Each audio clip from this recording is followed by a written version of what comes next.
I never saw that before. Okay, that's cool though. Shout out to our creative services team. I'm assuming they came up with that one. That was very creative. It's an event coming up this Saturday to promote health and wellness in our community. The Health and Wellness at the Hub, where a lot will be going on. We have Dr. Brandon Lee in with us, the Department of Family and Community Medicine with Wellstar MCG Health, and he's joining us this morning to discuss the event. Nice to have you in. Good to see you guys Yeah, today. you're just making me laugh today. I'm giggling. Okay. Let's talk about this event. We're covering mind and body as well as nutrition. What's going on Yeah, that so day? it's a huge community event going on at the Hub this Saturday, April 27th, starting at 10 a.m.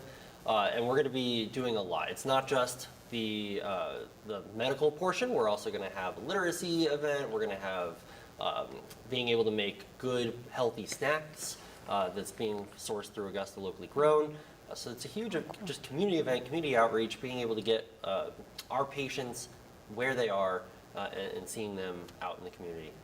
So I feel like a lot of people may not consider literacy as a part of wellness, but it is. So can you tell a little bit about how literacy will be involved with this event? Yeah, so we're actually going to have some of our Augusta University athletes who are going to be present and reading to our younger members of our community. That's going to be at the Literacy Center. I know that we're going to have some pretty excited athletes who are going to be there reading. I don't know what books they're going to be there, Right. but they'll be there to interact with our kids. Awesome. And there's still more happening. We're talking about the body portion where you'll be involved. What's happening there? Yes, so it's part of our Augusta University Sports Medicine.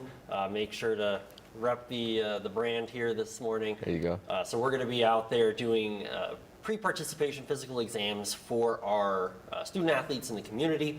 This is a great resource for anyone who does not have the ability to get these done through a primary care physician. We definitely stand by our guidelines that the pre-participation sports physical should be done by your primary care physician, your doctor who knows you, who knows your medical history, who can adjust care, who can get you follow-up. And ideally, that's the setup. But unfortunately, not everyone has one. And so when we work with our athletic trainers, there's a huge barrier to getting to see a physician. And this is a way for us to broach that and to bridge that gap. So we're going to be out there. Big thing is to make sure that if you need a sports physical, talk with your athletic trainer, your athletic director. If you don't have one at your school, or even your coach, they should be able to get you the form that's for the state. And as long as that's filled out, you have to be there signed by a parent or guardian and present with a parent and guardian as well. And we'll be able to see you and take a look and make sure everything checks out. Yes, really important. I feel like some people may not realize that you need to get a physical at least once a year and probably can't. So are there any special requirements for people that want to come to this event to get a sports physical? Once again, just making sure that they talk with their athletic trainer, their athletic director, or their coach to get the appropriate forms. And then if they do already have a physician, we do recommend that they go to their physician.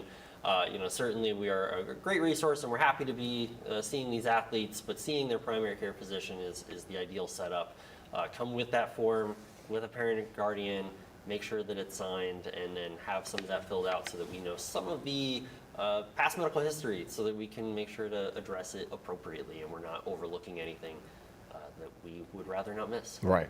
And speaking of sports, a lot of injuries can come in sports. Let's talk about some that can occur for someone maybe not prepared for sports.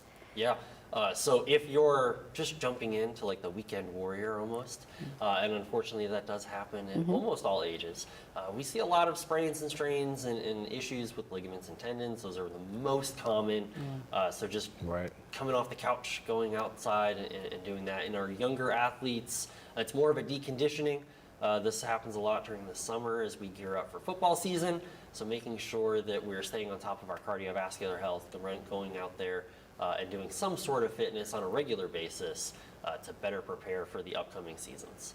Definitely. Well, can you recap information for the event this week really quickly for us? Yeah, so once again, we have this up on the screen. This is the Health and Wellness at the Hub. It's going to be from 10 a.m. to 3 p.m. on this Saturday April 27th.